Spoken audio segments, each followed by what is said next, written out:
आरोही की कहानी। एक दिन की बात है। आरोही सुबह पार्क में टहलते हुए जा रही थी।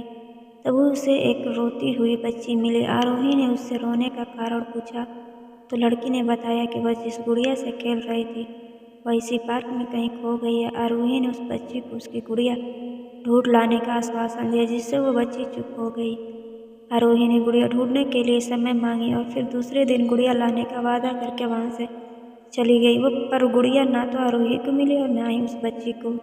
आरोही ने गुड़िया की तरफ से एक काल्पनिक पत्र उस बच्ची को लिखे और जब वह बच्ची पार्क में गुड़िया पाने की आशा में आई तो आरोही ने वह पत्र उस बच्ची को पढ़कर सुनाया। पत्र में इस प्रकार था, कृपया रोना मत, मैं समय समय पर उस गुड़िया के बारे में तुम्हें लिखती रहूंगी, बस तुम रोना मत। अब आरोही रोज उस खोई हुई गुड़िया की तरफ से काल्पनिक पत्र लिखने लगी और लगभग रोज ही उस बच्ची को पढ़कर सुनाती, जो कि यात्रा का काल्पनिक वर्ड हुआ करता था। आरोही ने इस काल्पनिक रोचक वर्ड ने उस बच्ची को रोने नहीं दिया। वह खुशी खुशी अपनी गुड़िया की घुमाकड़ी के किस्से सुनने लगी।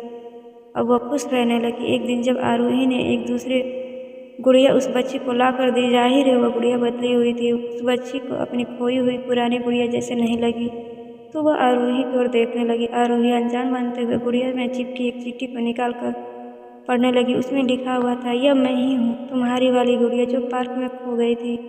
दुनिया भर की लंबी यात्रा की वजह से मैं थोड़ी बदल गई हूँ। बच्ची को इस गुड़िया और आरोही पर विश्वास हो गया।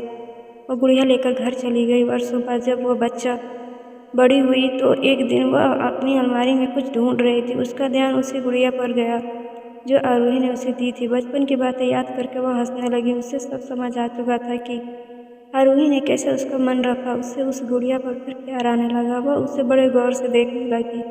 तभी उसकी नज़र गुड़िया के फ्रॉक के आस्तीन में छुपे हुए छोटे से पत्र पे गई। उसने बड़ी बेवकूफ़ता से वह पत्र निकाला और पढ़ने लगी। पत्र में संक्षेप में यह लिखा हुआ था, हर वह चीज़ जिससे तुम प्यार करती हो कभी न कभी तुमसे खो जाएगी और जो तुम्हारे पास होगा वही तुम्हारे लिए सच्चे रूप में बनी होगी। रूप भले ही भिन्न होगा पर प्यार एकदम खालिश होगा।